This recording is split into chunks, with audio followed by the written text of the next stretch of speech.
segunda parte de evitando la pobreza. Porque aunque estamos viviendo en un momento con cientos de miles de nuevos desempleos, eso no significa nunca que vivamos fuera de la bendición de Dios. Seguimos estando bendecidos por Dios y será una oportunidad que tendrán muchísimas personas de ver la bendición de Él y que prospere el trabajo de sus manos. Así que en la anterior enseñanza hablamos un poco de la pereza, de cómo nos trae pobreza, de cómo las personas desperdician, despilfarran los bienes, etcétera. ¿Qué es lo que quiero decir? Es, no pudimos evitar que esto viniera al planeta. Algunos no pudieron evitar el desempleo, pero todos podemos evitar empobrecer por otras razones. O sea, no tengo control de lo que no está en mis manos, pero de lo que está en mis manos debo ejercer un sabio control para poder seguir adelante.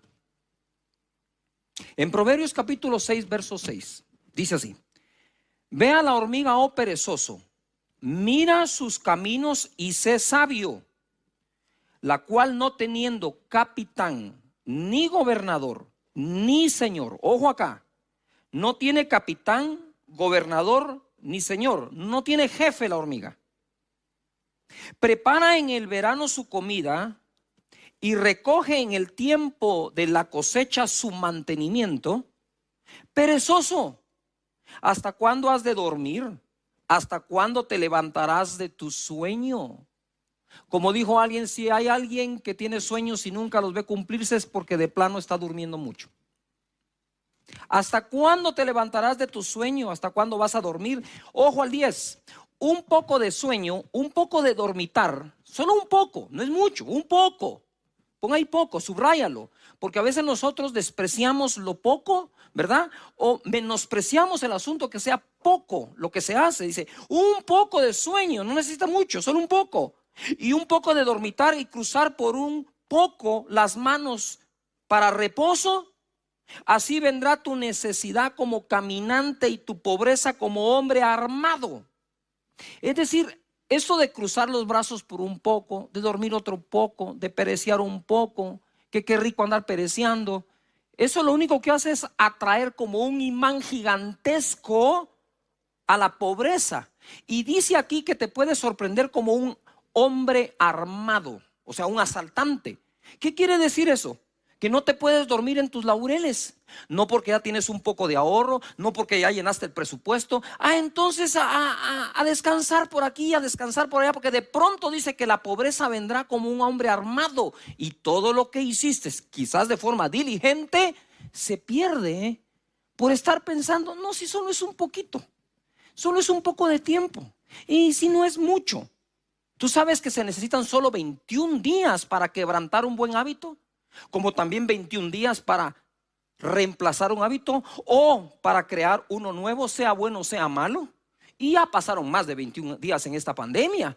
Ya existen nuevos hábitos en las personas.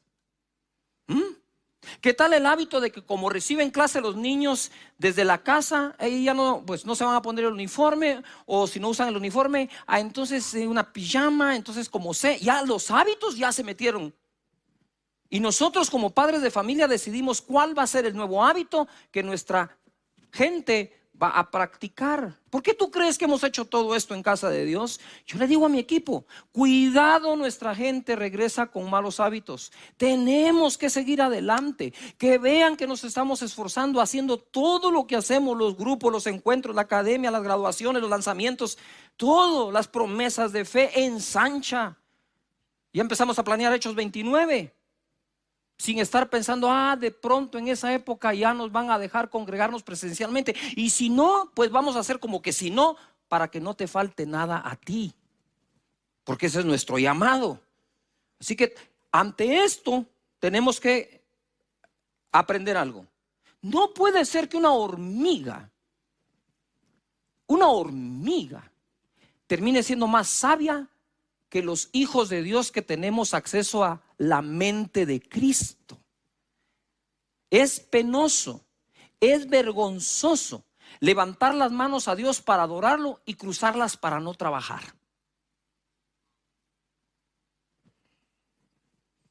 Yuju, hasta un guavo ido aquí.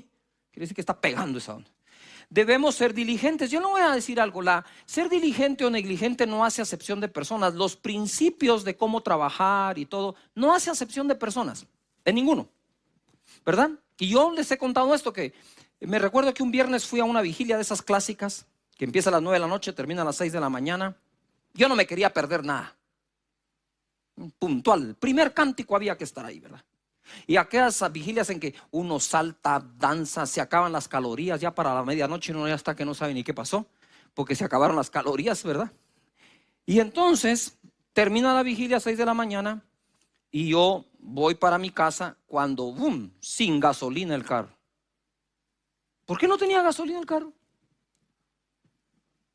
Simplemente porque no seguía el consejo de ser diligente, que incluso me dio mi pastor, aunque se lo oí después. Dije, ay, ahí estaba la clave.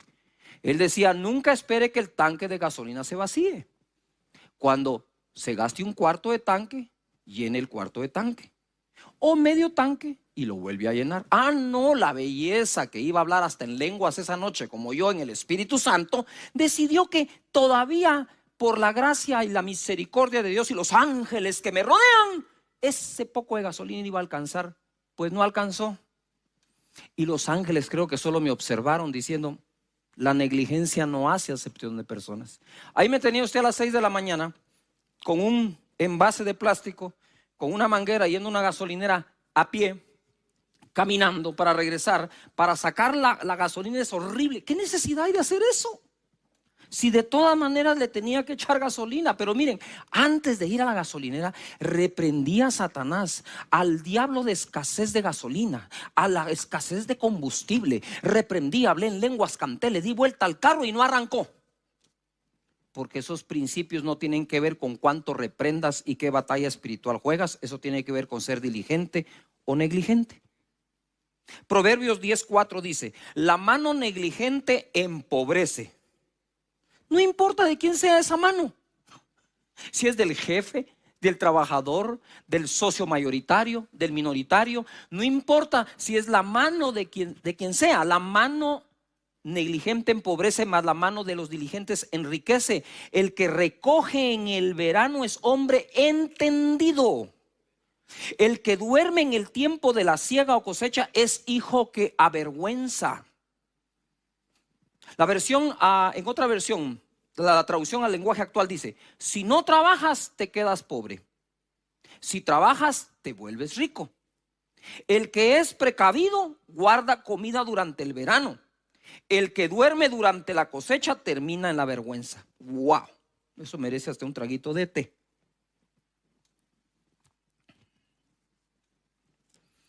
Diligente, como les dije la otra vez, significa afinado en lo que hace. Trabaja fino, estricto, decidido y visionario. Eso es lo que es un diligente. Se lo repito, afinado en lo que hace. Escríbanlo. Ya está siendo negligente en aprender, escríbenlo. Afinado en lo que hace, estricto, decidido y visionario. ¿Qué significa abundancia? Porque el pensamiento del diligente tiende a la abundancia. Preeminencia, utilidad, superioridad. Existe gente muy buena ejecutando su trabajo. Es un buen arquitecto, es un buen médico, un buen odontólogo, es un buen comerciante, vende mucho. Pero al mismo tiempo esa persona es muy mala administrando el fruto de su trabajo. De ahí tienes grandes médicos en quiebra. Grandes arquitectos que les abunda el trabajo, pero nunca les alcanza la plata que ganan. Porque al negligente no hay salario que le aguante. Pero el diligente, todo salario le termina aguantando. Porque ojo, dice que el pensamiento del diligente tiende a la abundancia. La pregunta sería aquí, ¿a la abundancia de ingresos? ¿O a que sobreabundancia después de gastos? Yujú. En mi casa decidimos algo desde recién casados con Sonia. vamos a vivir con menos de lo que ganemos sin importar cuánto ganamos. Yujo. Puedes tener fe para traer ingresos a tu vida en esta época, pero vas a necesitar sabiduría para administrarlos.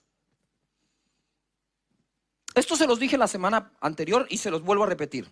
Proverbios 13:22 dice: el bueno dejará herederos a los hijos de sus hijos, hasta los nietos, pero la riqueza del pecador está guardada para el justo. 23, en el barbecho de los pobres hay mucho pan, mas se pierde por falta de juicio. Solo lo voy a repasar rápidamente. Barbecho significa terreno o labor que no se siembra por un año o dos para que la tierra descanse o se regenere. Sistema de cultivo que consiste en dejar de sembrar la tierra periódicamente para que se regenere. En ese barbecho, en ese pedazo de tierra que no se cultivaba, los judíos cultivaban la tierra 7 años y uno la dejaban descansar. Siempre había fruto aunque no la cultivaran. Y dice, en el barbecho del pobre hay abundancia de pan. Ahí está. O sea, la tierra aún sin sembrarla, sin cultivarla, daba fruto. Pero ese fruto que daba, sin que nadie trabajara, se perdía por falta de juicio. No estamos en una época en que tú digas, bueno, familia, ya tenemos el presupuesto, ¿verdad? Ya conseguí un nuevo empleo. Bendito Dios, gloria a su nombre. Ya tienes nuevo empleo, perfecto. Ajustado el presupuesto, vamos a bajar gastos, perfecto. Y por ahí hay algún otro negocio que puedes hacer, algo que puedes fabricar. ¿Y qué pasa? No, ya estuvo. No estamos para darnos esos lujos en esta época. Aquí hay que recoger lo que el barbecho da también. No solo la tierra que se cultiva, aquí hay que recoger hasta de la que no se cultiva en esta época o en ese año. ¿Saben que tenemos cosas en común todos? Primero, nos vamos a morir todos. Segundo, no nos llevamos nada. Trabajamos como que nos fuéramos a llevar todo y vivimos como que nunca fuéramos a morir. Es una ironía la vida. Pero hay una tercera cosa en común. La primera, todos moriremos o seremos arrebatados con el Señor, algunos cuando Él venga. La segunda, no nos llevamos nada. La tercera, todos tenemos en común la economía. Necesitamos recursos económicos y estamos unidos por la economía. ¿Qué vistes hoy? ¿Puedes revisar la etiqueta de lo que vistes, dónde fue hecho? Bueno, pues tú estás unido a ese país donde eso fue hecho y produces ingresos a ese país donde fue hecho lo que hoy tienes. Tus tenis, tus jeans, tu camisa, los lentes, todo lo que tengas, la Biblia, tu tableta, tu celular, todo lo que tengas es economía. Y a veces no queremos comprender que en la economía todos estamos unidos. ¿Verdad? Mira, esto es una cosa irónica. La gente dice, sí, es que los pastores se quedan con los diezmos. Mentira. Mentira. En la mayoría de las iglesias hay una junta directiva que le pone el salario al pastor y a todos los demás. En el caso de esta iglesia son casi 200 trabajadores que reciben paga. Pero la paga que se le da a la planilla completa es mucho menor que lo que se contrata en servicios. Entonces, somos otra entidad en la economía, ¿verdad? Que de lo que recolecta paga servicios. Hay que pagar la luz, sí. Hay que pagar el agua, sí. Hay que pagar la tierra, sí. Hay que pagar limpieza, sí. Hay que pagar muchísimos. Hay que pagar el uso de datos también. Hay que comprar todas estas cámaras y todo el equipo que se usa para bendecirte, también hay que pagarlo. Entonces, si te das cuenta, los diezmos y las ofrendas que llegan a una iglesia siguen su curso de regreso a la sociedad. Y gente que ni siquiera se congrega recibe el beneficio de eso también. ¿Qué es lo que quiero decir? Es que la economía une a todos. Hay gente que cobra servicios en las congregaciones que ni siquiera es creyente, no va a la iglesia, pero sale bendecido también, porque eso es una economía. Estamos unidos por la economía todos. Entonces lo que quiero decirte acá es, si la economía es algo que tira los lazos y une a todos los segmentos, debemos ser todos los segmentos sabios en el uso de los recursos económicos. Dios Padre bendice a cada persona que nos ves con sabiduría para el uso de sus recursos económicos en todo lo que hacen para la honra y la gloria tuya. Amén. Cuando construimos este lugar eran más de 1,200 trabajadores en albañilería que recibieron su paga puntual cada 2 semanas.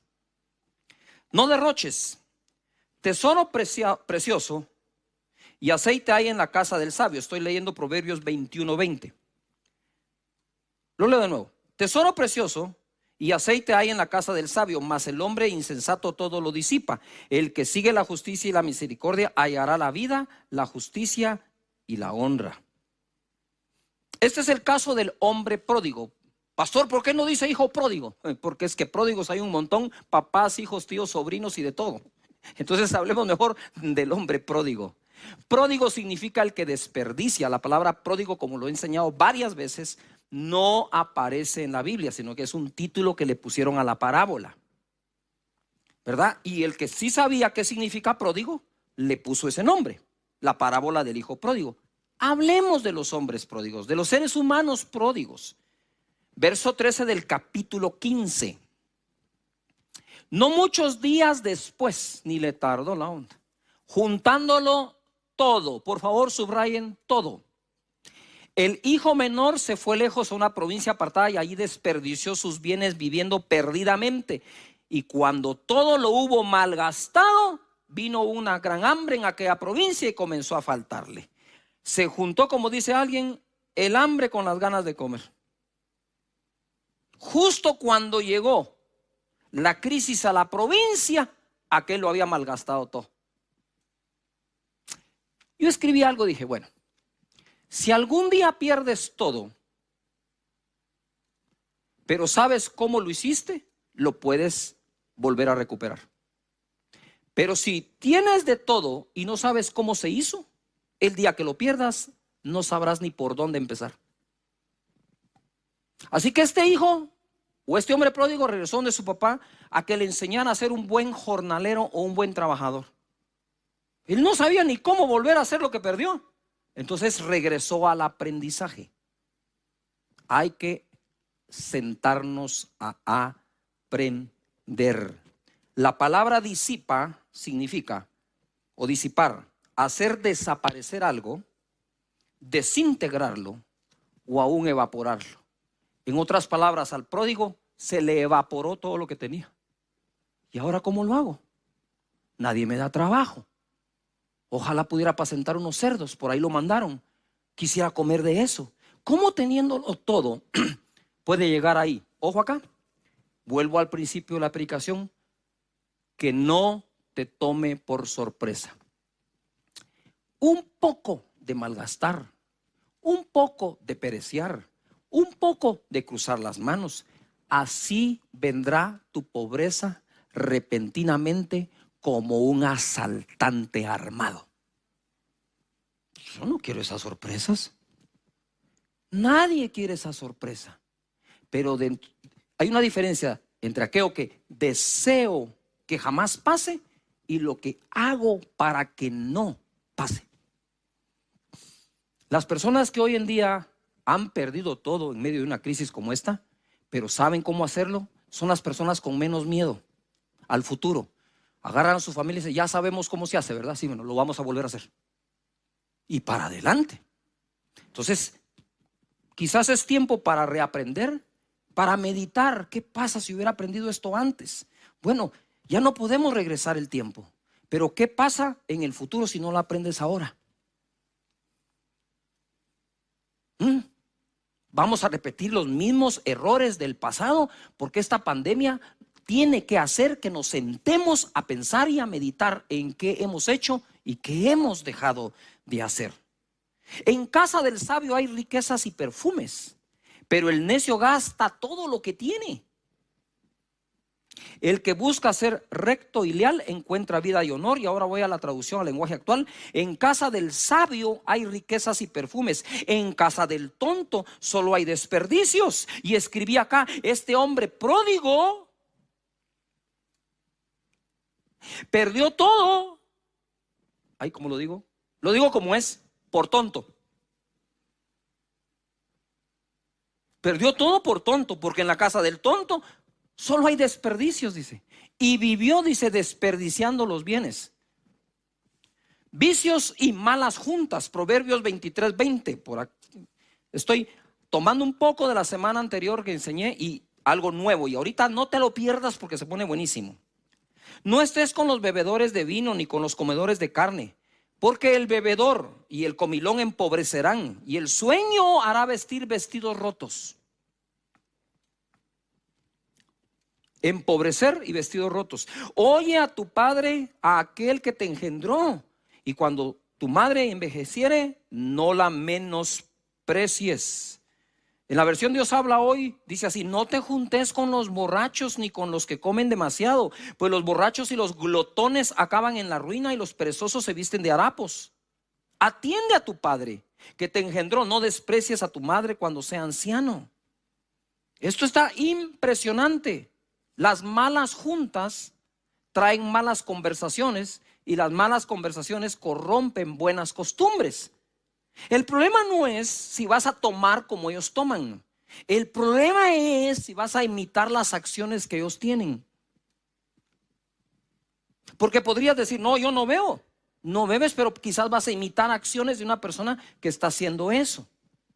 Hay que cuidar las amistades. Y jóvenes, lo que te voy a decir posiblemente te va a caer muy mal, pero cuando tus padres te digan: con esa persona no deberías juntarte, escúchalos. A los 11 años de edad, tu servidor probó la marihuana. Sí, lo que oís.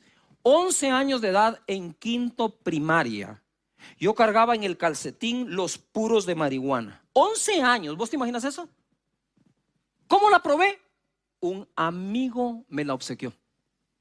Tengo amigos que han muerto debido al alcoholismo y que un amigo le sirvió su primer trago. Los amigos que por alguna razón tienen la probabilidad de darte algo malo, manténlos de lejos. Y mantendrás de lejos ese tipo de cosas. Ahora bien, debemos adquirir sabiduría e inteligencia, y ahora es que esto se pone buenísimo. Proverbios 4:7 dice: sabiduría ante todo. Adquiere sabiduría y sobre todas tus posesiones adquiere inteligencia. Tienes que subrayar ahí. Adquirir es el verbo. Posesiones, sobre ellas tienes que tener sabiduría e inteligencia. Pon sabiduría e inteligencia por encima de los bienes, debo adquirir. Engrandécela y ella te engrandecerá. Ella te honrará cuando tú la hayas abrazado. Adorno de gracia dará a tu cabeza, corona de hermosura te entregará. Sabiduría adquiere, y sobre todas tus posesiones, inteligencia. Engrandece la sabiduría y la inteligencia. Quiero contarles algo. Hace muchísimos años, yo todavía no recuerdo si estaba soltero o recién casado, pero vino un predicador mexicano buenísimo, buenísimo, buenísimo. Me impactó. Me recuerdo su mensaje: la anatomía de un milagro. No se me olvida. Y casualmente a mí me asignaron si yo podía atenderlo. Con mucho gusto. ¿Qué es lo que usted desea comer? Me dijo: a mí me gusta la comida china. Fui y lo llevé al mejor restaurante que yo podía pagar de comida china. Después de eso le dije: ¿hay algo más que usted desea hacer? 2 cosas, me dijo. Necesito ir a comprar refacciones o repuestos para un automóvil de tal marca. Yo lo llevé. Tercera cosa, quiero ir a una librería cristiana, la mejor que exista. Yo lo llevé. Y empezó a comprar libros y libros y libros. No paraba de comprar libros. Y un hombre ya de avanzada edad. ¿Saben qué hice yo? Bueno, se me quedó viendo. Él me dijo: joven, me dijo, Cash, sí, adquiera conocimiento, porque el conocimiento nadie se lo roba, me dijo. Los bienes sí. ¿Saben qué hice yo? Libro que él compraba, libro que compraba yo. Ni siquiera pregunté de qué era. Yo dije: si este hombre tan sabio compra ese libro, yo lo compro sin preguntar. Perdón, tal vez para algunos de ustedes dice: qué bobada, no importa, a mí me resultó. ¿Sí? Y entre ellos todavía lo guardo. Se los quería enseñar hoy. Hasta mi bosquejo encontré aquí adentro. Mira, diccionario ilustrado de la Biblia. Ahí tengo este otro montón, pero no podía traer todos. Quiero contarles esto. Usted sabe, lo quieren ver otra vez, ahí está. Ya vieron cómo usé. Ahí está. ¿Ustedes saben cuánto gasté en libros yo ese día? Más que mi salario entero de un mes.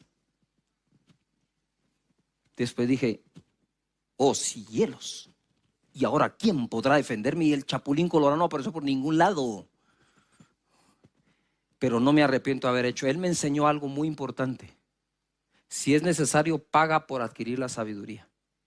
Porque la riqueza más grande no es el dinero que tienes o los bienes, es la sabiduría con que las haces o los haces. La gente no ha entendido cuál es la verdadera riqueza. La verdadera riqueza es la sabiduría, la inteligencia, el temor de Dios. No los bienes. Los bienes envejecen, se oxidan, se los roban, se gastan, se te olvidan, pasan de moda, ya no sirven, son obsoletos. Pero la sabiduría jamás. Así que aprendí mucho de eso. En Proverbios 3:13 dice: bienaventurado el hombre que haya sabiduría y que obtiene la inteligencia, porque su ganancia es mejor que la ganancia de la plata, y sus frutos más que el oro fino. Más preciosa es que las piedras preciosas, y todo lo que puedes desear no se puede comparar a ella, a la sabiduría. Haz las cosas como Dios las hace. Mira, dice que Él con la sabiduría fundó la tierra y con la inteligencia afirmó los cielos. Proverbios 24:3 y 4 en la versión Dios habla hoy. Con sabiduría se construye la casa. Uy, como que fueras hijo de Dios, ¿no? Y con inteligencia se ponen sus cimientos. Con conocimientos se llenan sus cuartos de objetos valiosos y de buen gusto. ¡Wow! Si Dios usó la sabiduría para fundar la tierra y para afirmar los cielos, luego dice que nos enseña que nosotros debemos usar la misma sabiduría para construir la casa, y la inteligencia para afirmarla, y el conocimiento para llenarla de todas las cosas que tanto te gustan. Pero nosotros tenemos gustos, ¿verdad? A mí me gustaría este mueble, a mí me gustaría este televisor, a mí me gustaría este comedor. Sí, la inteligencia y la sabiduría, ¿dónde está? La estás adquiriendo, porque dice que es así como se hace. Trabajo primero, casa después. Proverbios 24:27. Prepara tus labores fuera y disponlas en tus campos, y después edificarás tu casa. La gente primero hace la casa y después anda buscando sabiduría para pagarla. Primero la sabiduría, después la casa. Primero el trabajo, el negocio. Ahí es donde primero se invierte y luego lo demás. Palabra de Dios para todos se lee así: antes de construir tu casa, asegúrate de tener preparados tus cultivos y ordenadas tus labores. En la versión Dios habla hoy dice: arregla tus negocios en la calle y realiza tus tareas en el campo, y luego podrás construir tu casa. Proverbios 19:14 dice: la casa y la riqueza son herencia de los padres, mas de Jehová la mujer prudente. ¿Cuánta gente ora porque Dios le envíe su pareja a sus hijos? Creen la segunda parte del verso, mas no la primera. De Jehová es heredarle una buena mujer a tu hijo, créelo. Pero de los padres es llegar a heredarles la casa y los bienes. Pero no podemos heredar bienes si no educamos a quien nos va a heredar, porque Salomón decía: será vanidad y mucho dolor que el que venga después de mí no sea sabio para hacer las cosas. Por eso esa sabiduría para la economía se toma en el hogar. Es importante que lo hagamos. Pero te agrego una más: bendición para los nietos. Proverbios 13:22 dice: el bueno dejará herederos a los hijos de sus hijos. Y en la versión de la traducción al lenguaje actual dice así: las riquezas del hombre bueno serán para sus nietos, pero las riquezas del pecador serán la herencia de la gente honrada. Bendito sea el Señor. Y quiero ir cerrando con esto. Mira, Dios dice que primero mires por tu negocio y después harás tu casa. Si ya respetas eso, puedes pasar al segundo nivel. Que la casa y los recursos económicos son herencia de los padres mientras Dios le consigue mujer. Quiere decir que el factor tiempo que transcurre desde que tienes a tu hijo a que llega a casarse, en ese tiempo Dios quiere bendecirte para que heredes a ellos. Pero además dice que ese hombre justo que hace bien las cosas podría dejar herederos a los nietos o a los hijos de sus hijos. Tú dices, Pastor Cash, si me acompañan por favor, Pastor Cash, yo creo que ya es tarde para mí. Ya estoy grande, no hice ni una ni la otra. Para serte sincero, puede ser posible. Es posible. Pero no estás tarde para enseñarle a tus hijos a que amen el adquirir sabiduría y conocimiento, el que hagan todo por ser sabios y diligentes, que dejen la pereza a un lado, el malgasto, el despilfarro, y se dedican a ser sabios con sus bienes y adquieran inteligencia sobre cada uno de ellos. Esa será tu buena herencia. Y a ellos se levantarán y enseñarán a los demás. Si no lo lograste enseñar a los hijos, enséñalo a los nietos. Pero es importante porque la palabra del Señor dice en el Proverbio 22, 29: has visto hombre solícito en su trabajo, o sea, bueno para trabajar, delante de los reyes estará, dice. No estará delante de los de baja condición. Solícito significa oportuno, preparado, rápido, que ha desarrollado sus habilidades.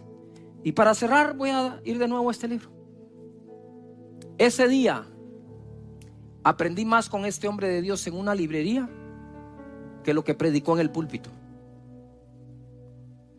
Solo me recuerdo el título de su prédica: La anatomía de un milagro.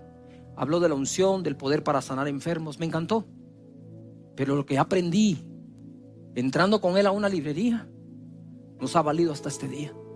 Lo que aprendí en el regazo de mi madre, a contar los recursos, a saberlos administrar, a ser diligente, a que el pensamiento tiende a la abundancia, eso no tiene precio alguno. Así que te dejo allí esa propuesta: adquiere la sabiduría, el conocimiento. Tocan 9 temas: la paternidad de Dios, sus nombres que santificamos, su reino, su voluntad, su provisión, su perdón, el librarnos de la tentación y del mal. Y termina cerrando con que de Él es el reino, la gloria y el poder por todos los siglos. Amén. Hoy vamos a tratar el tema, ¿verdad? Porque vamos en esta secuencia de el pan nuestro de cada día, dánoslo hoy. Primera cosa, y para que vayamos metiéndonos acá. Cuando llegamos a pedir el pan o la provisión, ya hemos reconocido a Dios por Padre. Como he dicho, sin la correcta doctrina de la paternidad de Dios y en la relación con Él como nuestro Padre, es muy difícil tener las demás doctrinas de manera saludable. Porque pasar de que solamente es Dios y nosotros criaturas, a que es nuestro Padre y nosotros sus hijos, que somos herederos de Él y coherederos con Cristo, cambian muchas cosas. De tal manera que ya pasaste por reconocer su paternidad, disfrutar de ella, ¿verdad? Puedes hablar con Él de todas las cosas que hace como Padre para ti. Yo le digo: Señor, yo estoy seguro que mientras dormía, según el Salmo, tú hiciste algo por mí anoche, se va a manifestar hoy. Eso he enseñado y eso es lo que vivo también. Y Padre, muchas gracias por adoptarme, por darme derechos, por darme tu espíritu, por hacerme nacer de nuevo. Esa paternidad hermosa, eres un buen Padre. Y luego pasamos a hablar de su nombre, ¿verdad? Y dentro de los nombres está Jehová Jireh, por lo tanto Él es proveedor. Y después de eso venimos a pedir que su reino, ponga atención a eso, quiero que subraye la palabra reino porque tiene mucho que ver con la provisión. Para que venga tu reino, que se haga tu voluntad. Para cuando llegas a decir el pan nuestro de cada día, dánoslo hoy. La renta de la casa, por favor, dámela hoy. El colegio de los hijos para pagarlo, dame el ingreso hoy. El trabajo que me hace falta, dámelo hoy. Cuando llegas allí, tú estás súper archi mega recontra conectado con tu Padre y todo lo que Él es. Por lo tanto, tu fe se va activando. Por eso es que Él no dejó el pan nuestro, aunque lo necesitamos al principio de la oración, sino lo deja ahí en medio. Ahora, otra cosa más. La gente dice que orar no es pedir, pero mira, Padre nuestro que estás en los cielos, santificado sea tu nombre, lo estás adorando. Venga a nosotros tu reino, es una petición. Hágase tu voluntad, es una petición. Danos el pan de cada día, es una petición. Perdona nuestras deudas, es una petición. Líbranos de la tentación, es una petición. Y del mal, es una petición. ¿O no son peticiones? Estás pidiendo que venga a su reino, estás pidiendo que se haga su voluntad, estás pidiendo el pan, estás pidiendo, ¿verdad?, perdón por los pecados. Estás pidiendo que no entres en tentación y ser libre del mal. Sí, está llena de peticiones la oración. Entonces volvamos de nuevo. El pan nuestro de cada día, dánoslo hoy. Uy, solo ahí hay mucho que desarrollar. Primero, ¿de quién es el pan? Exacto. Lee. El pan nuestro. Es nuestro el pan. ¿Estamos de acuerdo? Es nuestro. ¿Pero quién lo tiene? El Padre. El pan nuestro de cada día, dánoslo hoy. Ahora bien, el pan es nuestro según esto. Lo tiene Dios. Entonces, ¿se pide o no? Por supuesto que se pide. Dánoslo hoy. Es una petición. Y luego de acá viene esto. Esta interpretación, ¿verdad? Tradicionalmente se ha creído que es el pan de un día, dámelo este día. O sea, ¿verdad? El pan del lunes, el lunes. No necesito que me des el pan del martes, el lunes.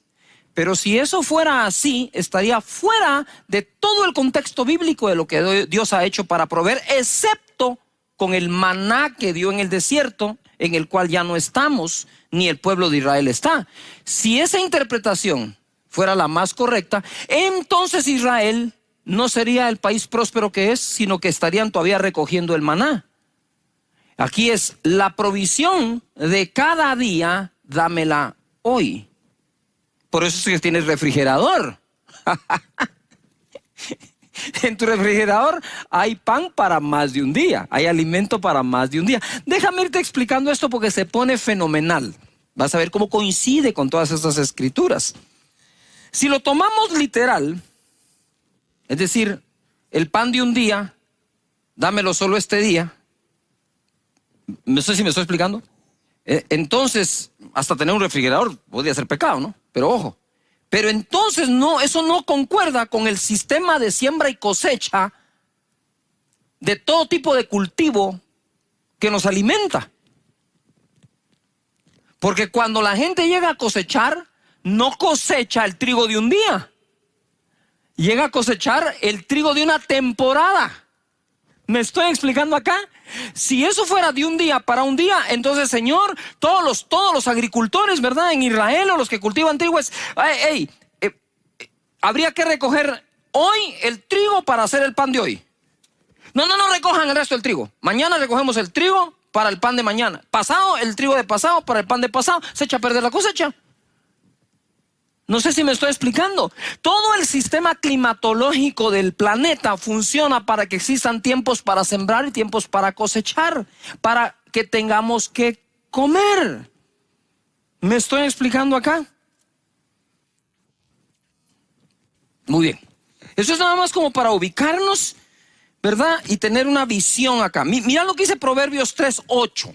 3:8. Esto me gusta porque le da un balance precioso. En el versículo 7 dice que tengamos el respeto a Jehová o el respeto a Dios.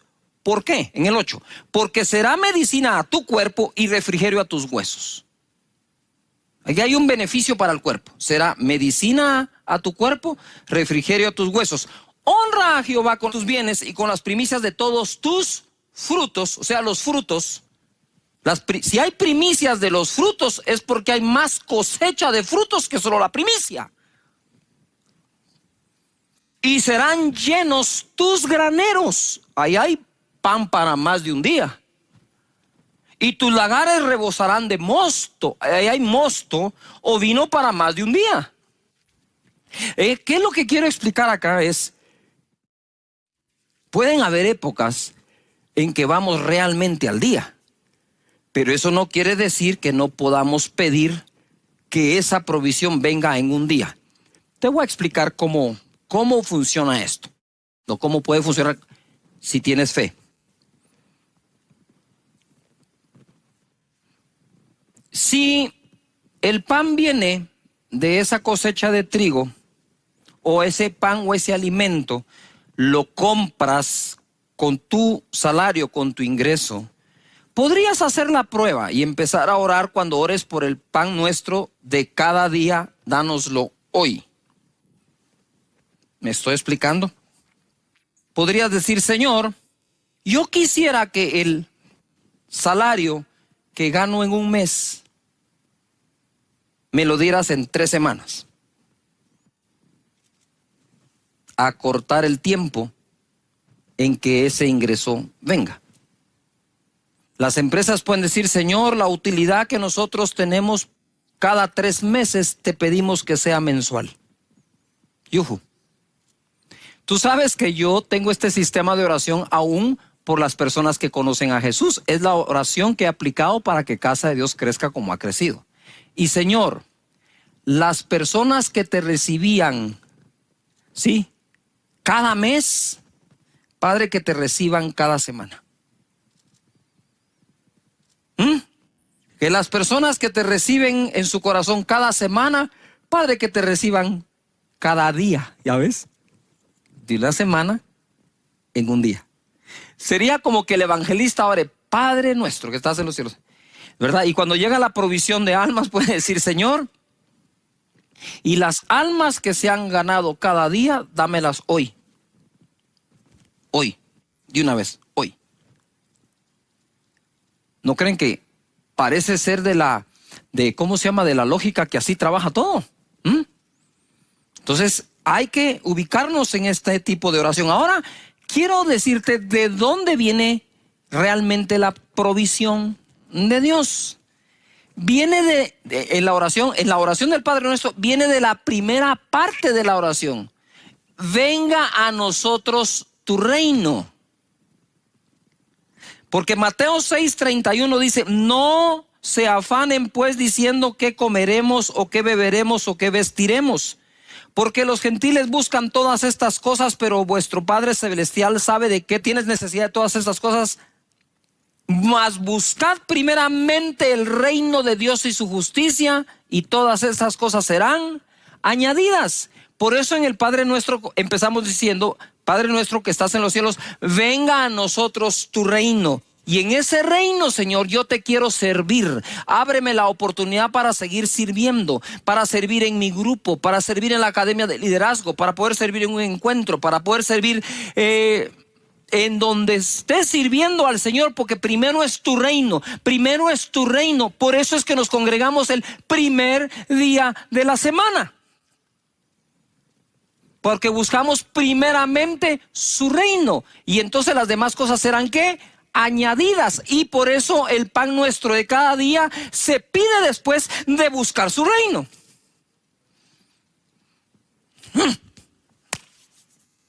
Padre, yo me voy a congregar aquí.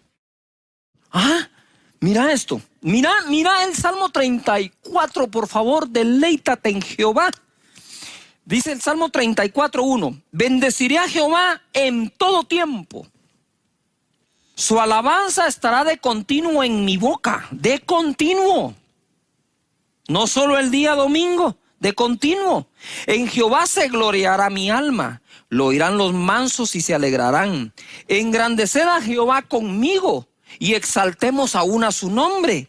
Busqué a Jehová y él me oyó y me libró de todos mis temores. Los que miraron a él fueron alumbrados y sus rostros no fueron avergonzados. Este pobre clamó y le oyó Jehová y lo libró de todas sus angustias. El ángel de Jehová acampa alrededor de los que le temen y los defiende. Gustad y ved que es bueno Jehová. Dichoso el hombre que confía en él. Temed a Jehová vosotros sus santos, pues nada falta a los que le temen. Ojo, los leoncillos, los cachorros de los leones necesitan y tienen hambre, pero los que buscan a Jehová no tendrán falta de ningún bien. Mira el cierre que le da David a esto. Bendeciré a Jehová en todo tiempo, su alabanza estará de continuo en mis labios.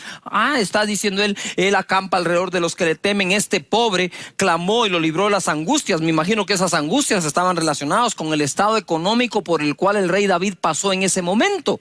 Pero al final dice, pero los que buscan a Jehová, buscad primeramente el reino de Dios y su justicia, y las demás cosas serán, ¿qué? Añadidas. Venga tu reino, dame el pan de cada día hoy. Como que la estructura del Padre Nuestro es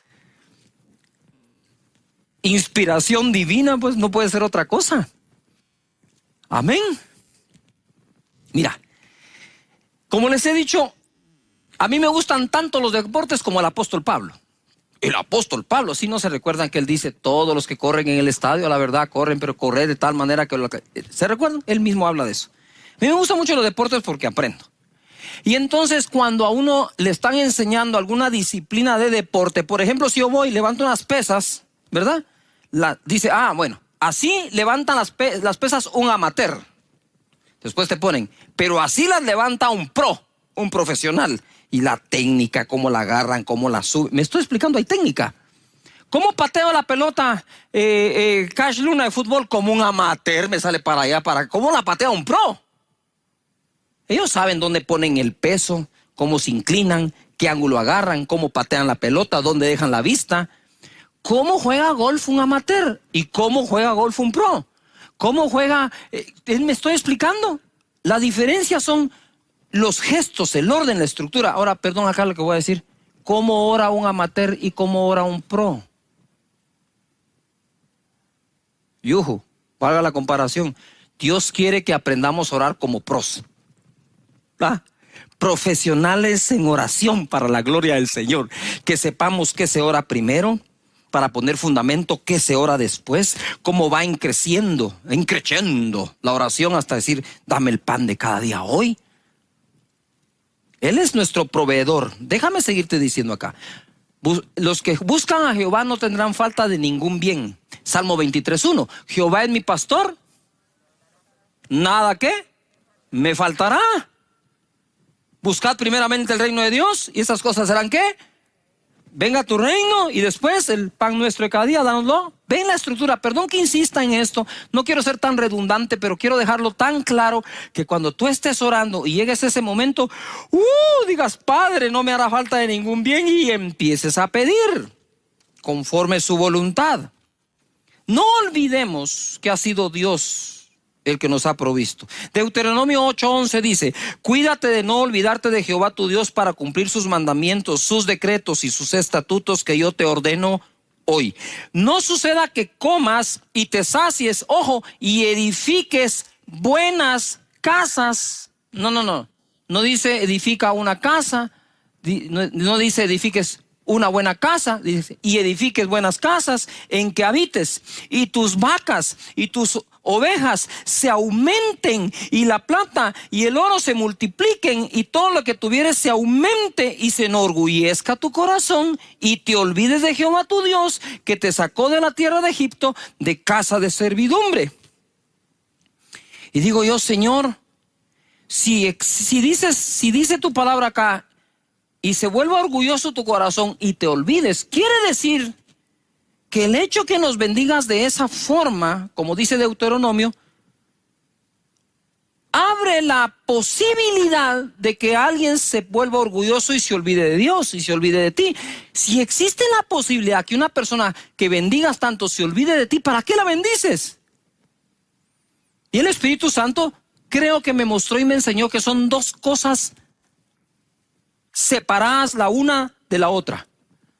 Entonces, porque existen algunas personas que se puedan volver orgullosos y olvidarse de Dios, Dios va a decir, no puedo bendecir a nadie.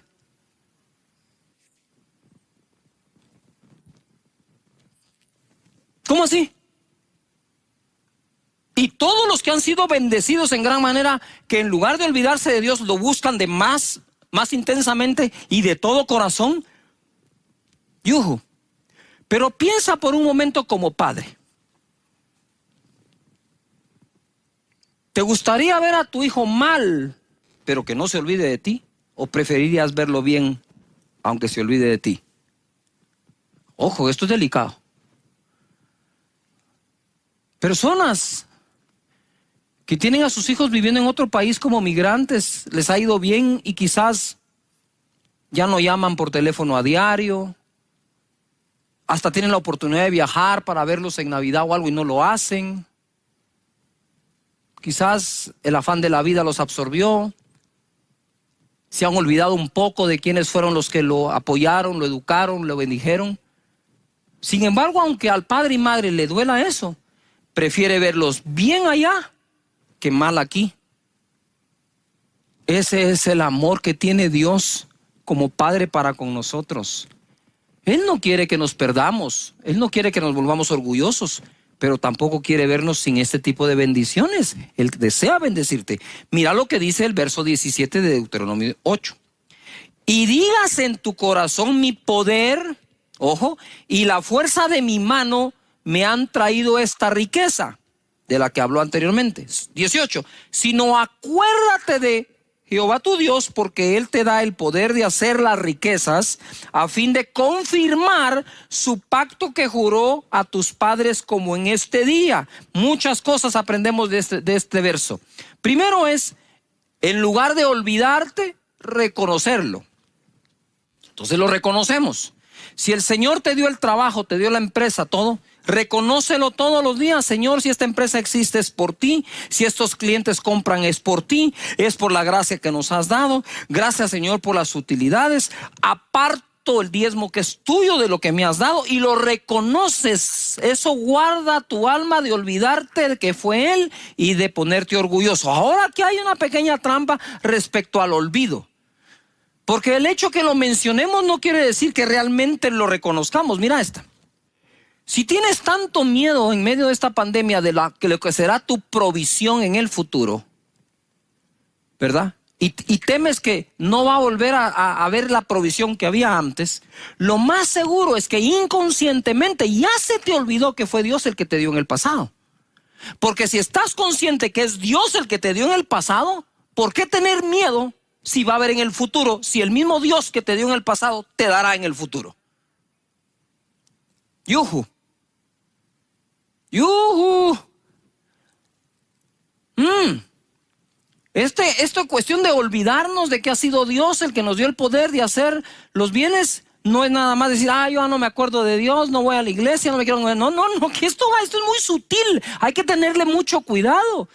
Pero si tú sabes y reconoces que ha sido Dios el que ha provisto el pan de cada día para tu vida, no hay que temer del día de mañana, sino decir: Señor, yo reconozco, Padre eterno, que tú eres mi buen Padre, que tu nombre es Jehová Jireh, Señor, que tú me has provisto, que no le ha faltado nada a mi familia ni le faltará, porque el que dio el poder de hacer todo esto ha sido tú, y seguirás siendo tú por todos los siglos, y mis generaciones sabrán que en esta casa tú eres el proveedor.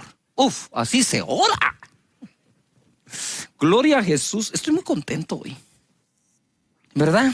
Porque todo esto no funciona sino en aquellos que en Él confían. Ahora dice: a fin de confirmar el pacto que juró a tus padres.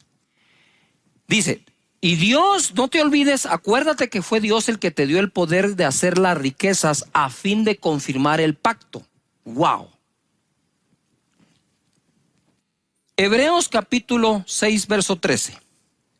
Porque cuando Dios hizo la promesa a Abraham, no pudiendo jurar por otro mayor, juró por sí mismo, diciendo: de cierto te bendeciré con abundancia y te multiplicaré grandemente. Quiero hacer un paréntesis aquí. Hablemos de pactos. ¿Sabes en dónde hay mucha confusión? En tratar de dividir en Antiguo Testamento y Nuevo Testamento. Hay antiguo pacto y nuevo pacto, pero no es el único pacto que existe. Está el pacto en la ley en la cual no podemos ser salvos. El pacto en su sangre, que nos limpia de todo pecado y somos salvos. Ese pacto emigró, cambió. Pero, ojo, no podemos enmarcar Dios de esta fecha para atrás era diferente de esta fecha para adelante. Porque Dios sigue siendo el mismo de ayer, de hoy y de siempre. Ojo acá. En el tiempo histórico de todos los personajes del Antiguo Testamento, y ojo, no hay un solo pacto. ¿Quién dice que solo el pacto de la ley existe ahí? A ver, les voy a dar un ejemplo.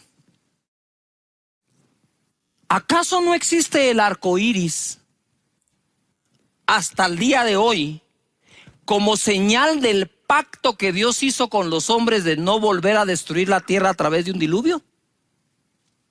Y ojo, ¿acaso no existe también dentro del Antiguo Testamento promesas que no tienen que ver con la ley, sino tienen que ver con el amor de Dios y la fe que le tenemos a Él? ¿O acaso en el Antiguo Testamento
no existen profecías de que por su herida fuimos nosotros curados? ¿Eso ya no está vigente o está vigente?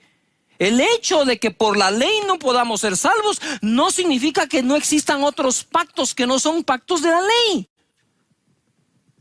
Él juró bendecir a Abraham y a su descendencia con abundancia y multiplicarlo hasta el de hoy, hasta hoy sigue vigente. Ese no es el pacto de la ley, ese es otro pacto, es en la fe. Entonces hay que reconocer esto. ¿Por qué te digo? Porque te lo leí en Deuteronomio, fíjate, miles de años antes, y te lo leí en el libro de Hebreos. Sigue allí. Entonces, lo que quiero decir es, ten la confianza de que Dios, el bendecirte, sigue vigente. Y el prosperarte, incluso económicamente, como le dijo Abraham, sigue vigente. Por eso, el pan nuestro de cada día, dánoslo hoy, es mucho más amplio ese segmento de la oración que lo que alguna vez hemos pensado. 3 bendiciones por las cuales Jesús pagó. Ojo lo que quiero enseñar ahora. Una cosa es que Dios te vaya a bendecir o te haga una promesa y que no tenga un precio que pagar para cumplírtela. Otra cosa es que tenga que pagar el precio para cumplirlo. En cuanto a la ley y la gracia, para nosotros ser salvos mediante la gracia, por medio de la fe, por la gracia del Señor, Jesús tuvo que derramar su sangre en la cruz del Calvario. No bastó decir, sean salvos, los bendigo. Dijo, no, un momento. La ley exige que un cordero muera para expiación de los pecados. Viene Jesús, el Cordero de Dios, y entrega su vida en la cruz para salvarnos. Otra es la sanidad. Por eso cuando oramos por sanidad, ojo, no es cuestión que Dios desee sanarte, es cuestión que Jesús pagó para que seas sano.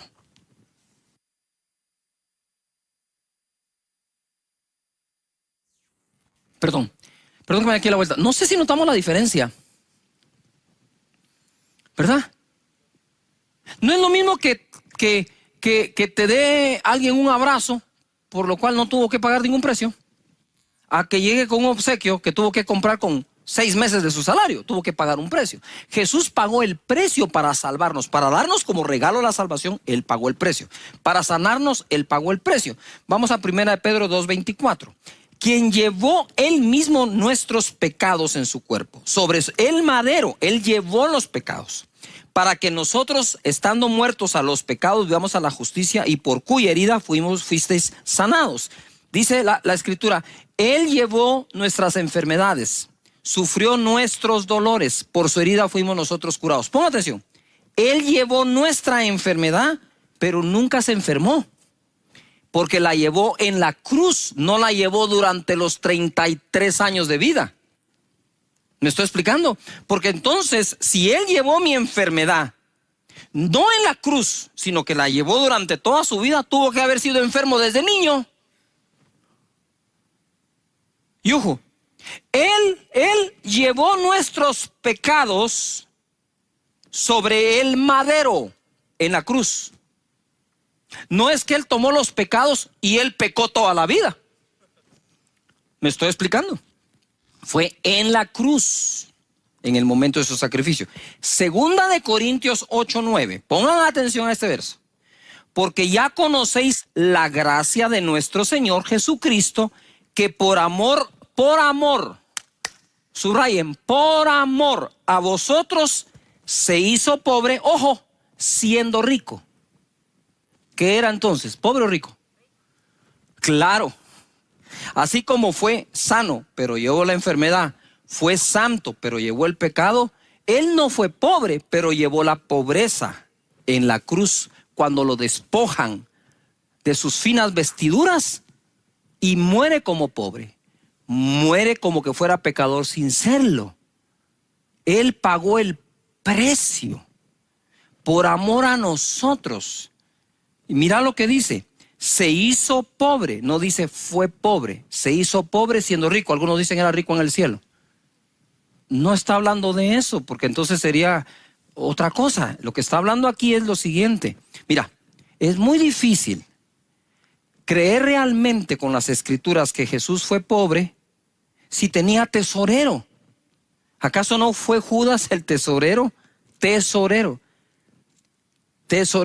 Perdón, no era el contador, no era el que va a la contabilidad, era el que guardaba el tesoro que desde niño recibió cuando los reyes de Oriente le trajeron oro, ¿verdad? Y usó todo eso para bendecir a las demás personas. ¿Qué es lo que quiero decir acá? Es que Él pagó ese precio. Entonces, cuando tú vas a orar por tu provisión, vas consciente que Él pagó el precio, consciente que Dios juró bendecirte con abundancia, consciente de que Él fue el que dio el poder de hacer la riqueza, ojo acá, para confirmar su pacto. No está hablando de confirmar el pacto de la ley de nuevo. Esto es todo un estudio hoy. Pero mira, quiero ir aquí metiéndome en esto. Ahora va a tener sentido Mateo 7:9. ¿Qué hombre hay de vosotros que si su hijo le pide pan, le dará una piedra? Que si le pide un pescado, le dará una serpiente. Pues si vosotros, siendo malos, ¿sí?, sabéis dar buenas dádivas a vuestros hijos, cuánto más vuestro Padre que está en los cielos dará buenas cosas a los que le piden. ¿Ves? Dará buenas cosas a los que le piden, porque pedir a Dios nuestra provisión es decirle a Dios: de ti dependo. De ti depende el trabajo, de ti depende mi oficina, de ti depende que tengamos clientes, de ti depende que se incremente la economía, de ti depende. ¿Tú te imaginas si los países en sus economías reconocieran a Dios y dependieran de Él? No existiría la inmensa corrupción que existe hoy. Pero quiero cerrar con una bendición. Mira, ya tenía yo todo aquí preparado y el Señor me lleva aquí y me dice: quiero que les leas esta bendición. Y ahí les va, agárrense la silla.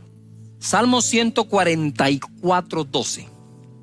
Sean nuestros hijos como plantas crecidas en su juventud, nuestras hijas como esquinas labradas, como las de un palacio, nuestros graneros llenos. ¿Cómo es los graneros? Llenos, provistos de toda suerte de grano. Nuestros ganados que se multipliquen a millares y a decenas de millares en nuestros campos. Decenas de millares en nuestros campos. Nuestros bueyes estén fuertes para el trabajo. no tengamos asalto, ni que hacer salida, ni grito de alarma en nuestras plazas. 15. Bienaventurado el pueblo que tiene esto. Bienaventurado el pueblo cuyo Dios es Jehová. Lo que está diciendo es: hey, si verdaderamente Jehová es tu Dios, tus graneros estarán llenos de diversos tipos de granos. Tu ganado en el campo se va a multiplicar por millares y decenas de millares. Tus bueyes para el trabajo estarán fuertes. No habrá asalto, no habrá robo, no te harán daño. Bienaventurado la nación, el pueblo que tiene esto. ¿No está claro aquí que Dios quiere bendecir aún a las naciones y a los pueblos con saludables economías y crecientes? Por supuesto que sí. El pan nuestro de cada día, dámelo hoy, Señor. Hoy provéelo. Quisiera orar por la economía de ustedes y que puedan llevar esta secuela de enseñanzas de esta serie y poder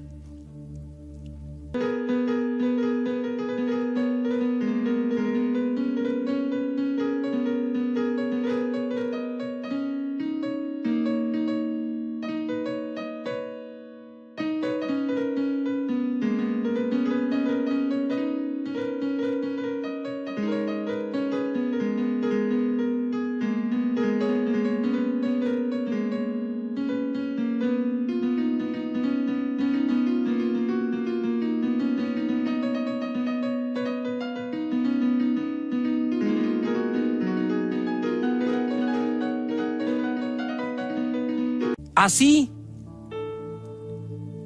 tener la arquitectura de la oración que Jesús dejó. Padre, en el nombre de Jesús, bendice a cada persona, en su trabajo, en su salida, en su entrada, Señor, en sus oficinas, en su empresa, en su comercio. Que seamos gente que te reconoce a ti en esto también, Señor.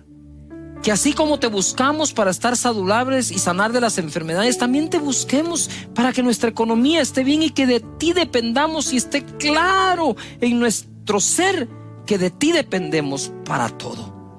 Que busquemos tu reino y tu justicia primeramente y las demás cosas serán añadidas. Gracias. Tú nos enseñas a orar primero por tu reino, después por la provisión.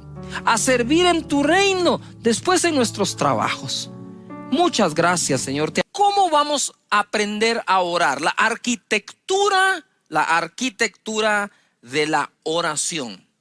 Jesús, en una sencilla y corta oración, dejó un contenido impresionante. Acompáñenme a Mateo capítulo 6, verso 8. Leemos así: vosotros pues oraréis así: Padre nuestro que estás en los cielos, santificado sea tu nombre, venga tu reino, hágase tu voluntad como en el cielo, así también en la tierra. El pan nuestro de cada día dánoslo hoy, y perdónanos nuestras deudas, como también nosotros perdonamos a nuestros deudores. Y no nos metas en tentación, mas líbranos del mal, porque tuyo es el reino y el poder y la gloria por todos los siglos. En esta corta pero poderosa oración, Jesús dejó 9 temas vitales para nosotros dentro de su estructura. Primero dice: Padre nuestro que estás en los cielos. Toca el asunto de la paternidad. Les dije en la ocasión anterior que decirle a Dios Padre en aquella época era considerado una blasfemia. Entonces te imaginas el shock de los discípulos hace 2000 años cuando por primera vez se escucha: ustedes orarán así, Padre nuestro. Decían, ¿qué está pasando acá? Pero era la revelación más grande que Jesús traía a la tierra, es que podemos ser hijos de Dios por su espíritu de adopción. Santificado sea tu nombre, habla del nombre del Señor, ya tocamos el tema. Venga tu reino, hágase tu voluntad en el cielo, así también en la tierra. Aquí ya tocó el tema de la paternidad, su nombre, su reino. Nota que la estructura o arquitectura de esta oración tiene prioridades en la oración. Primero vamos a orar conectándonos con Dios como nuestro Padre y todos los beneficios que nos trae ser su hijo. Segundo, vamos a santificar su nombre. Aunque no lo llamamos por su nombre, porque es nuestro Padre, nadie llama por su nombre a su Padre. Jesús nunca dijo Jehová. Jesús siempre dijo mi Padre, vuestro Padre, nuestro Padre. Pero tiene nombre. Y mencionamos los diferentes nombres compuestos de Dios que nos traen muchísimos beneficios. Luego oramos por su reino. Ya te diste cuenta que cuando entramos en oración y le damos prioridad a Dios, estamos cumpliendo con aquello de buscar primeramente el reino de Dios y su justicia, y lo demás será ¿qué? Añadido. Hágase tu voluntad. Mira cómo escala la paternidad, sus nombres, su reino, su voluntad, aquí en la tierra como es hecha en los cielos. Y entonces ya pasamos a nuestra provisión. El pan nuestro de cada día, dánoslo hoy. Quinto tema, provisión. Sexto tema, perdón. Perdona nuestras deudas, así como también nosotros perdonamos a nuestros deudores. No nos metas en tentación. Aquí está hablando de conducta, de santificación. Líbranos del mal, eso es de todo aquel mal, de enfermedades, de pobreza, de miseria, de los que nos persiguen, de aquellos que son enemigos ocultos nuestros. Todo lo que tiene que ver con el mal también está incluido en la oración. Y termina con un sello poderoso, porque tuyo es el reino, tuyo es el poder, la gloria por todos los siglos. No hay perdón, ¿verdad? Entiendo eso de que puede haber un gobierno mundial, un anticristo, pero yo por sobre eso entiendo que no importa, el reino seguirá siendo eternamente de Dios. Y el Señor me hablaba, ahora que vamos a entrar en el tema de este capítulo de la serie: venga tu reino y hágase tu voluntad. Esos serán los temas de hoy, importantísimos. Pero ¿por qué les preocupa tanto el reino de un anticristo? Simple y sencillamente porque no estamos orando porque su reino venga. Cosa diferente es irnos a su reino, porque Él está en los cielos, dice. Sí, Padre nuestro que estás en los cielos, y su reino lo abarca todo. Abarca el cielo y abarca la tierra. Señores, Dios no es solo Dios del cielo, Dios es Dios de la tierra también. Dios no es poderoso en el cielo, Dios es poderoso en la tierra también. No solo allá, acá también. Ahora, ¿cómo poder orar por su reino si no sé de qué se trata el reino? Entonces ya pasé el momento en que estoy orando al Padre, que estoy conectándome con Él, que estoy dejándome ministrar por su paternidad, y en ese momento debes de cancelar toda aquella conducta que tengas basada en una herida que tus padres pudieron ocasionarte, o te diste por herido sin que lo hayan hecho. La cosa es que tenés allá adentro algo que no te permite, porque los padres fueron esto, los padres fueron aquello, sino que enfocarte en que ahora tenés dos padres. Si has tenido un padre terrenal que te ha acompañado acá, ahora tienes un celestial que te acompaña también acá. Cuando ya ministraste al Padre y entonces santificas su nombre y visualizas todo lo que contiene su nombre, entonces estás listo para decir: bueno, venga tu reino, reina tú sobre mi vida, sobre la tierra. Romanos 14, 17 dice: porque el reino de Dios no es. Me encanta cuando las escrituras también definen qué no es, porque nos van dejando más claro todo.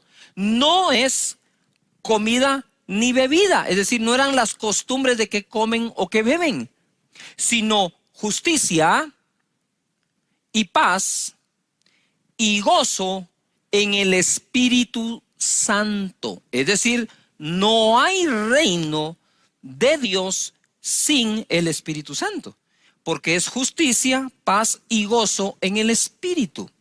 Justicia por cuanto hemos sido justificados por la sangre de Jesucristo. Él nos lavó con su sangre, ¿verdad? Segundo, paz, la paz que sobrepasa todo entendimiento, y el gozo.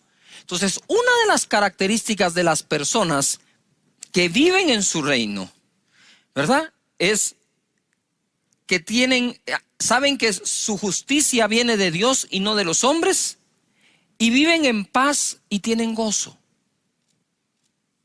Venga tu reino, venga tu justicia, tu paz y tu gozo. En 1 Corintios 4:20 leemos: Porque el reino de Dios no consiste en palabras, aunque, ojo, aunque Jesús enseñó la palabra y Él es el verbo o la palabra encarnada. No consiste en palabras, sino en poder. ¡Wow! ¿Por qué? Porque palabras tienen todos. Pero poder ese viene de Dios. Estoy hablando del poder para todo lo sobrenatural. Primera de Corintios 2:1. El apóstol Pablo lo tenía tan claro que mira lo que dice. Así que, hermanos, cuando fui a vosotros para anunciaros el testimonio de Dios, no fui con excelencia de palabras o de sabiduría, pues me propuse no saber entre vosotros cosa alguna, sino a Jesucristo y a este crucificado. Y estuve entre vosotros con debilidad y mucho temor y temblor. Y ni mi palabra ni mi predicación fue con palabras persuasivas de humana sabiduría, sino con demostración del Espíritu y de poder, para que vuestra fe no esté fundada en la sabiduría de los hombres, sino en el poder de Dios.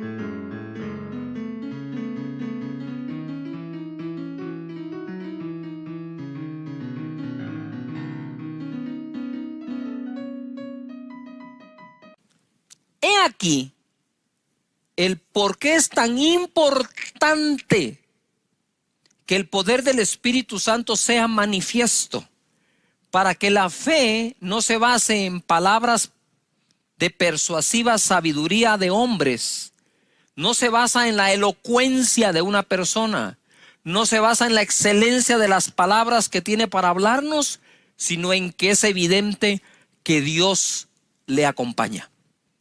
Pablo lo quería una cosa era predicar a Jesús y a este crucificado. La otra era demostrarles que el reino no consistía en cuántas palabras tuviera él, sino en el poder demostrado, en el poder que se derrama, ¿verdad? El poder que toca las vidas de las personas. Yo no sé quiénes de ustedes, pero cuando yo recibí a Jesús, me recuerdo que cuando sentí tenía la mano levantada, estaba al frente, estaba orando, y como que alguien me levantó, él hacía. Ese poder, ese Espíritu Santo bello que es el que nos convence, el que nos redarguye y el que nos trae a los pies de Jesús. Para ver ese reino. Entonces, ojo, para ver ese reino necesitamos el corazón de un niño. Eso lo dijo Jesucristo. Pero esto no es una enseñanza de qué es el reino. Estos son 2 o 3 cosas del reino para ubicarte que cuando llegas a ese momento de orar, venga tu reino, sepas por qué estás orando. Si es, Señor, que venga tu reino, justicia, paz y gozo. Padre Santo, en mi casa hace falta personas que te conozcan, en mi hogar. Justifícalos por la fe, levántales la fe, Señor, para que te conozcan, para que vengan a tus pies y que podamos tener paz y gozo aún en medio de toda esta situación que vive el mundo entero. Que se sepa, que se note que nosotros vivimos en tu reino, de acuerdo a un reino que no es de los hombres, sino que es de Dios. Nacemos de nuevo. Juan 3:3, ese es el propósito. Respondió Jesús y le dijo: de cierto te digo que el que no naciere de nuevo no puede ver el reino de Dios. Y nacemos del Espíritu. Ahora, quiero decirles algo. Cuando Jesús aparece en escena, cuando Él nace, ustedes recordarán que incluso mandaron a matar a todos los niños, ¿verdad? Y cuando Jesús nace en un contexto, ¿verdad? Él nace en un momento en que Israel estaba sometido al imperio romano. Y lo he dicho en otras ocasiones y lo repito en este contexto para que oremos que venga su reino. Está el reino de los romanos y el reino de los judíos. Está el emperador romano, está el César y están los centuriones y toda su línea de comandos y de autoridad. Y de este lado están los ancianos de Israel, ¿verdad? Y que incluso estaban esperando un rey. Por eso es que querían que Jesús se volviera rey. Entonces ahora Jesús entra ahí y la audiencia de Jesús eran todos. Dice que toda la ciudad se agolpaba para escucharlo, qué iba a decir después de ver lo que hacía. Y entonces en ese contexto está Roma con sus leyes, con sus preceptos, y está Israel con lo mismo. Y de pronto aparece Jesús y dice: el reino de los cielos es semejante a, y boom, la tira. Y ahora ¿qué? Ahora la audiencia está un poco confundida porque dice: no, el reino de los romanos, no, dice Israel, no, el reino de Israel, no, dice Jesús, miren, ninguno de los dos como tal, qué bueno que tengan su gobernador y ustedes sus ancianos, pero aquí se trata de que el reino de Dios venga. Entonces yo le oro a Dios, incluso a nivel mundial, por esa política tan extrema y dividida en la que estamos viviendo. Le digo: Señor, no es el reino ni de estos ni de aquellos. Venga tu reino, Señor, todos los días, en la mañana, en la noche, que venga tu reino, que se haga tu voluntad en la tierra como es hecha en los cielos. Ya te diste cuenta, ojo, que para ese momento de la oración tú no has hablado nada acerca de ti. Has recibido revelaciones de ti, pero todo ese periodo de la oración es puesto los ojos en el autor y consumador de la fe, en nuestro Padre, en su nombre, en su reino, su voluntad. Después de eso vamos a hablar del pan de cada día. Porque cuando llegues a hablar de la provisión de cada día, en ese momento tu fe está hasta el tope. Porque visualizas a Dios como es, proveedor, sanador, nuestra justicia, bandera, nuestra defensa, rey de reyes, señor de señores, el león de la tribu de Judá, el lirio de los valles, el sol de justicia, el alfa y el omega, el principio y el final. ¿Cuánto puedes adorar a Dios solo con santificar su nombre? Para cuando llegas a decir: ay, Señor, necesito trabajo, y no, olvídate, ya la fe está hasta arriba. No vas a pedir trabajo, vas a pedir empresa. Por eso el Señor deja este orden en esta oración. Algo que te puede ayudar es ir a revisar las parábolas que hablan del reino. Son muchas, pero aquí te tengo 7 principales. La parábola del sembrador, el trigo y la mala cizaña, el grano de mostaza, la levadura, el tesoro escondido, la perla de gran precio y la red que se tira para sacar los peces. Ahora vamos a Mateo capítulo 11, verso 12. ¿Por qué es tan importante orar que venga su reino? Desde los días de Juan el Bautista hasta ahora, dijo Jesús, el reino de los cielos sufre violencia y los violentos lo arrebatan. Esto se ha dado a muchas interpretaciones.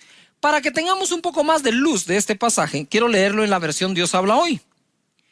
Desde que vino Juan el Bautista hasta ahora, el reino de los cielos sufre violencia y los que usan la fuerza pretenden acabar con él.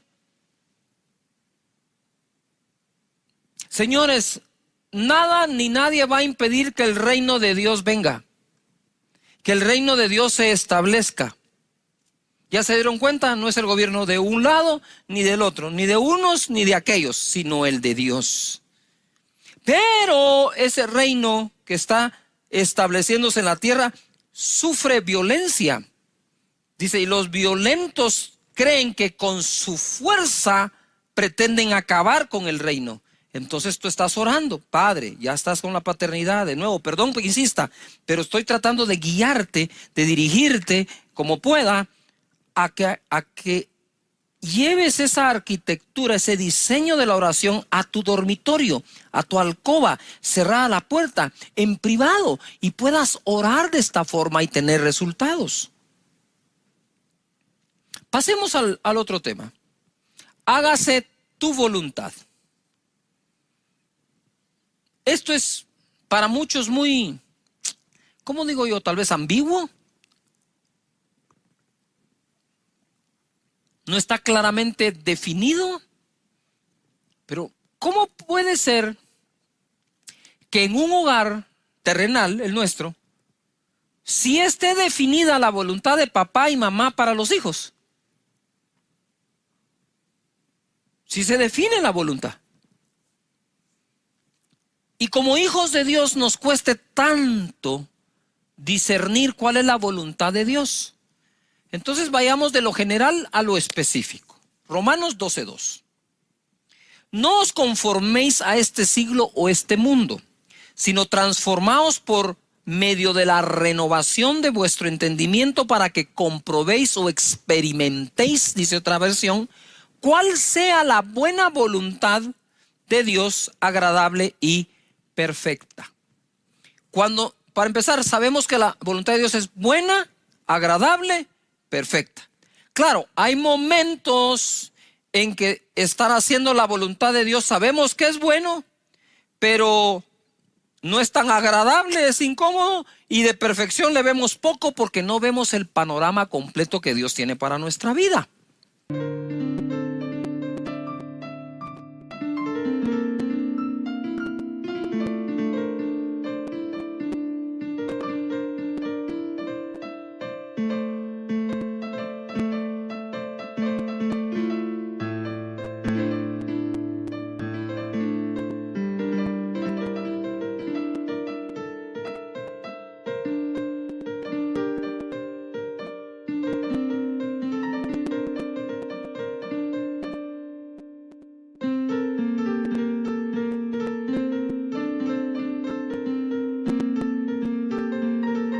Pero debemos confiar que todas las cosas ayudan a bien a los que aman a Dios. Lo que hoy ves como malo, mañana lo vas a lograr ver como wow, este fue el camino que Dios proveyó para que me levantara e hiciera lo que hoy hago. Para que comprobéis o experimentar cuál sea la buena voluntad. Para discernir la voluntad tenemos que renovar nuestra mente continuamente, que es lo que trae transformación. Eso lo hacemos a través de las escrituras. Como les he repetido, una cosa es leer las escrituras con los prejuicios que tengo por lo que ya creo, y otra cosa es creer de acuerdo a lo que leo. Cuando creo de acuerdo a lo que leo, entonces dejo que cada una de estas escrituras, palabra, se vaya metiendo y se vaya renovando mi mente y transformando mi ser. Así que la voluntad de Dios es buena, agradable y perfecta. Hay que diferenciar cuando estamos hablando de hacer la voluntad de Él, que hacerla va a generar energías. Mira Juan capítulo 4, verso 34. Jesús les dijo, mi comida es que haga la voluntad del que me envió. ¿Oí cómo habla Jesús de la voluntad? Mi comida es que haga la voluntad del que me envió y acabe su obra. Él sabía que de hacer la voluntad de Dios, ¿sí?, depende mucho la energía que recibimos, porque ¿qué es comida? Sino el vehículo que trae a nosotros energía. Cuando hacemos la voluntad de Dios, somos energizados, tenemos energía de parte de Dios, da fuerzas a hacer su voluntad. Aunque en el momento de hacerlo nos podemos sentir cansados, lo que produce es eso, lo mismo que produce un alimento. Por eso hacer la voluntad de Dios es bueno. Entonces estamos orando, de nuevo, regresamos orando, enseño, oramos. Señor, que venga tu reino, que es justicia, paz, gozo en el Espíritu, que se establezca el tuyo, no el de los hombres, Señor. Gracias, Padre eterno, que venga ese reino. Y entonces examinas más las parábolas y vas a encontrar más cómo orar ese tema. Hágase tu voluntad. Señor, que se haga tu voluntad en la tierra. Sabe que tu voluntad es buena, agradable y perfecta. Dame las fuerzas para poder practicar tu voluntad. Para en aquello que ordenes, en aquello que me mandes, yo lo logre hacer, Señor. Por favor, dame la fuerza. Sé que tu voluntad es que trabaje bien. Hoy quiero trabajar con más excelencia. Sé que tu voluntad es que dé la mía extra. Por favor, ayúdame en el trabajo. Sé que tu voluntad es que yo no provoque a mis hijos a ira. Por favor, enséñame a tratarlos bien. Sé que tu voluntad no es que yo me rebele contra mis padres, Señor, en el corazón. Padre, dame un corazón que haga tu voluntad. Sé que tu voluntad es que yo trate bien, Señor, a mi esposa, que trate bien a mi esposo. Sé que tu voluntad es... ¿Me estoy explicando? Sí sabemos cuál es su voluntad, pero no es nada más saberlo. ¿Por qué Jesús dejó que oremos que se pueda hacer? Sé que tu voluntad es, andas buscando adoradores en espíritu y verdad. Señor, todos los días te voy a adorar porque es tu voluntad. Sé que tu voluntad es, Señor, que me vaya bien en lo que emprenda. Sé que tu voluntad, Señor, que se haga aquí en la tierra como es hecha en los cielos. Tu voluntad es que no exista caos. Tu voluntad es que no exista enfermedad. Tu voluntad es que no exista miseria. Señor, sea hecha tu voluntad en la tierra. Y cuando estamos orando, Dios trae tanta revelación a nuestra vida que no debes permitirte el lujo de no orar a diario. La oración es clave. Jesucristo decía, esa es mi comida. Mi comida es que se haga la voluntad del Padre. Mateo capítulo 21, verso 28 dice, ¿pero qué os parece? Un hombre tenía 2 hijos. Y acercándose al primero le dijo, hijo, ve hoy a trabajar en mi viña. Respondiendo él dijo, no quiero. Pero después arrepentido fue y acercándose al otro, le dijo de la misma manera y respondiendo él dijo, sí, Señor, yo voy, y no fue. ¿Cuál de los 2 hizo la voluntad de su padre? Dijeron ellos. El primero. Jesús les dijo, de cierto os digo que los publicanos y las rameras van delante de vosotros al reino de Dios. Mira, un hijo dijo, no, yo no quiero ir. Pero al final terminó yendo. El otro dijo, sí, yo voy. Y no fue. Y dice Jesús, ¿quién hizo la voluntad? Pues el primero, que aunque dijo que no, la terminó haciendo. Y en oración recibí básicamente 3 testimonios de lo bueno que nos va cuando hacemos su voluntad. El primero fue Abraham. Dios le dice, hey Abraham, sal de la tierra de tu parentela, de la tierra de Ur de los Caldeos, y vete a la tierra que te mostraré, y haré de ti una nación grande, y en tu simiente serán benditas todas las familias de la tierra. Y Abraham agarró sus maletas sin saber a dónde iba, pero hizo la voluntad de Dios. Y mira lo que dice Hechos 13:22 acerca del rey David. Hablando de Saúl, el rey dice, quitado Saúl, les levantó por rey a David, de quien dio también testimonio Dios, diciendo, he hallado a David, hijo de Isaí, varón conforme mi corazón, quien hará todo lo que yo quiero. Su voluntad. No es fácil a veces. David tuvo N defectos, Abraham tuvo N defectos, pero al final los 2 hicieron la voluntad de Dios. Así como aquel hijo dijo no y al final fue. Y saben una cosa, decirle no a Dios no solo se hace con palabras, a veces se hace con actos, a veces se hace con actitudes, pero lo que cuenta es lo que al final hagas, que hagas su voluntad. Jesús, en Mateo capítulo 26, verso 38, entonces Jesús les dijo, mi alma está muy triste hasta la muerte, quedaos aquí y velad conmigo. Yendo un poco adelante se postró sobre su rostro orando y diciendo, Padre mío, si es posible, pasa de mí esta copa, pero no sea como yo quiero, sino como tú. Y esta oración, dice la escritura, la hizo 3 veces Jesús. 3 veces. Repetir sin sentido son palabras huecas y vacías. Repetir con sentido es insistencia por fe. Jesús, o sea, hacer la voluntad del Padre, yo sé cuál es. Debo ir a la cruz.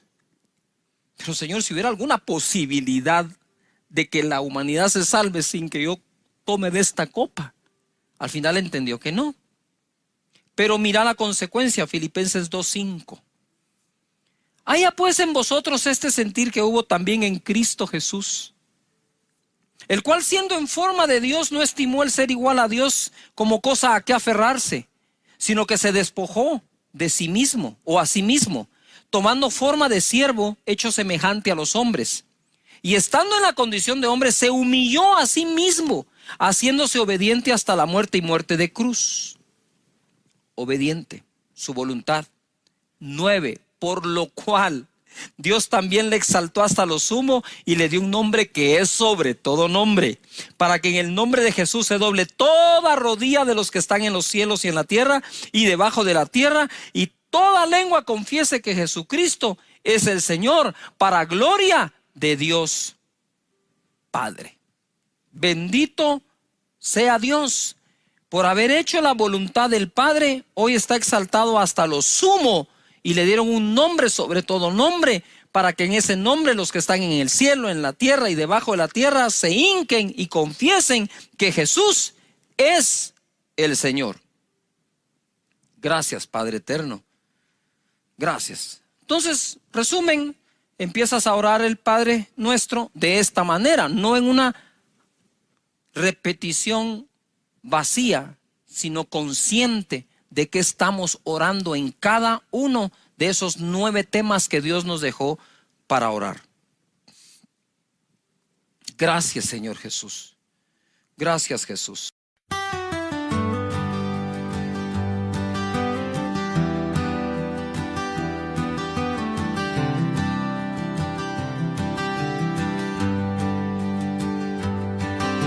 Sunrise paints the asphalt gold. Another day begins, the city's cold. See the janitor with his mop and pail, cleaning up the mess that makes the world inhale. He won't make the headlines, he won't get a parade, but without his hands, shadows would have stayed. He's a steady rhythm, first to clock in, the Huckett hero where the good work can begin. Oh, we chase the spotlights, the glamour and the fame, but the backbone of the world whispers just a name. To the nurses on the graveyard shift, the one who fixes the line, to the farmer turning soil, making everything divine. They are the anchors in the storm, the steady, honest crew, the humble, quiet heroes, making sure the light gets through.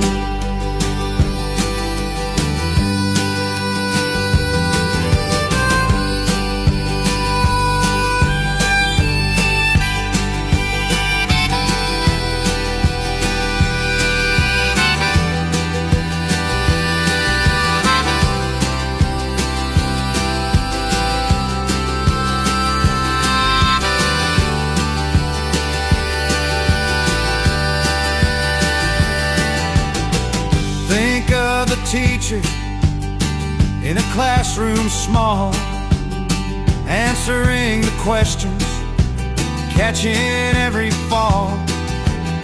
The mechanic with grease stains beneath the busted hood, saving journeys broken, doing what he should. They don't ask for much, just a fair day's pay. They just show up and keep the wheels turning on their way. They build the bridges that we drive across each night, shining their small lamp to guide us through the fight. Oh, we chase the spotlights, the glamour